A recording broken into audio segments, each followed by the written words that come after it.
হয়, অসম চৰকাৰে প্ৰদান কৰি অহা কেইবাটাও বঁটা বিশেষভাৱে 2025 বৰ্ষৰ লোকপ্ৰিয় গোপীনাথ বৰদলৈ বঁটা, 25 বৰ্ষৰ কৃষ্ণকান্ত সন্দিকৈ বঁটা, দুটা শিল্পী বঁটা, নটসূৰ্য ফণী শৰ্মা বঁটা, ডক্টৰ ভৱেন্দ্ৰনাথ শইকীয়া বঁটা আৰু বিজু ফুকন বঁটাসমূহ আজি আমি কেইবাজনো স্বনামধন্য ব্যক্তিক আজি প্ৰদান কৰোঁ।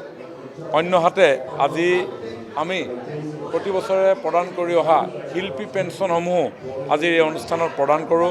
80 গৰাকী বিভিন্ন ক্ষেত্ৰত বৰঙণি আগবঢ়োৱা শিল্পীলৈ নিয়মীয়া শিল্পী পেঞ্চন আমি প্ৰদান কৰিছোঁ আৰু বাৰ্ষিক শিল্পী সন্মান 172 গৰাকী শিল্পীলৈ প্ৰদান কৰা হৈছে।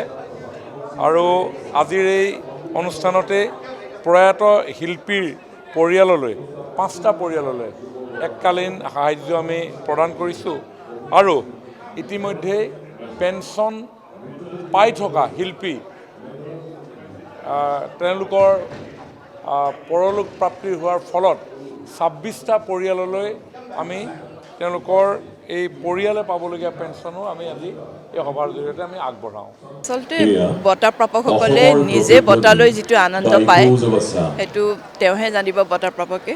তথাপি বেয়া লাগিল, মানে তেওঁৰ অনুপস্থিত মই ল'ব লগা হৈছে বাৰু, উপায়টো নাই। কিন্তু শিল্পী এজনৰ স্বীকৃতি চৰকাৰে এনেকৈ দিলে ভাল লাগে। সকলো শিল্পীয়ে আচলতে প্ৰেৰণা পায়। গতিকে মোৰ আজি এনেই ভালেই লাগিছে, যদিও তেওঁ নাই, তেওঁৰ অবৰ্তমানত মই ল'ব লগা হৈছে। মোৰ অলপ দুখ লাগিছে স্বাভাৱিকতে। আৰু 60 দশকৰ পৰা তেওঁ গীত গাই আহিছিলে। তাৰপিছত বিভিন্ন বোলছবিত তেতিয়াৰ গীতবোৰ আৰু বিভিন্ন ঠাইবোৰত বিভিন্ন পৰিৱেশন কৰি গৈ আহিছে। তেওঁৰ অৱদান অপূৰণীয় বুলি মই ভাবোঁ। আজি এই তেখেতৰ এইটো স্বীকৃতি চৰকাৰে দিয়াৰ বাবে মই চৰকাৰলৈ ধন্যবাদ জনাইছোঁ, ভাল পাইছোঁ।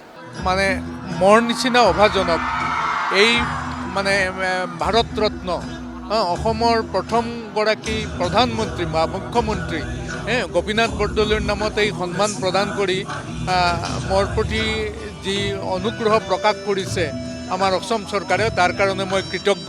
মই কেতিয়াও সপোনতো ভবা নাছিলোঁ যে এনেকুৱা এটা সন্মান মই পাম, আৰু সেই সন্মানৰ বাবে মই নিজকে যোগ্য বুলি নাভাবোঁ। এইটো ভগৱন্তৰ কৃপা বুলিয়ে গ্ৰহণ কৰিছোঁ।